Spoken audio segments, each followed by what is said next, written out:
LGBT oral history, Chala. We don't talk about sex or sexuality in my family and a lot of my culture at all. It took me a long time to realize that because I did struggle with why I wasn't coming out to my family, even though I was out in all other aspects of my life.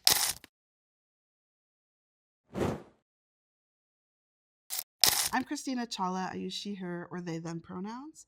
I'm the career specialist for the ASAP program at Medgar Evers College.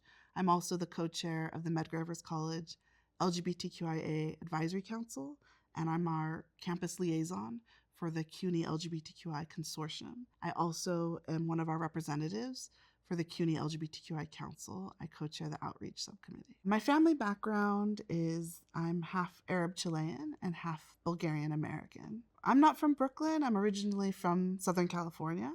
Moved to New York City 16 years ago. My sexual orientation, I identify in terms of my sexual orientation as queer. I came out to my siblings when I invited them to my birthday party, and they want to be in my life. So I was sort of welcoming them into who I am as a whole person by saying, if you're going to come to my birthday, you need to know that a lot of my friends are queer or trans, and I identify as queer. In an email. That's how I came out to my sisters. And then years later, one of my sisters was getting married, and I emailed my family that I'd be wearing a suit to her wedding. So in October, I used National Coming Out Month as an excuse to email my family and say, some of you know, some of you might not know, I identify as queer. I'll be wearing a suit to my sister's wedding. And if you have questions, here's a resource where you can learn more, and sent them the link to PFLAG. Go PFLAG. Intersectionality is so important to me. As a queer Arab Latina, I could talk about gender and sexuality, but no one ever talked about race, and it was led by white people. I felt very pulled in two different directions.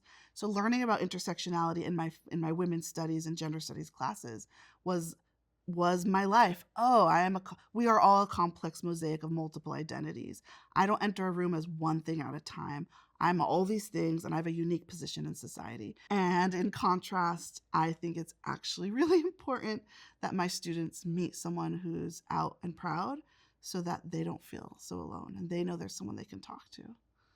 Creating safe spaces at Medgar Evers College and CUNY is something I am so passionate about and grateful for the training I've had at other institutions. So then the time I've been at Medgar Evers College, I've been looking and trying to help students start a club. Some students have been interested, and we really gained momentum a year ago. Students really were like, yes, we're gonna make this club happen. And this past year, I worked with students to help them create what they needed in terms of recruiting leaders and members and the paperwork. And this year, the club is official. It's called the Crystal Queer Club at Medgar Evers College. So I'm super excited to support the programming the students starting that club want. Everything I'm doing, I'm trying to think about how my office is welcoming and safer. My virtual meetings are safer. When I go into other meetings, how am I advocating for access? Safer spaces are also accessible. How do we as a community create accessible spaces for each other?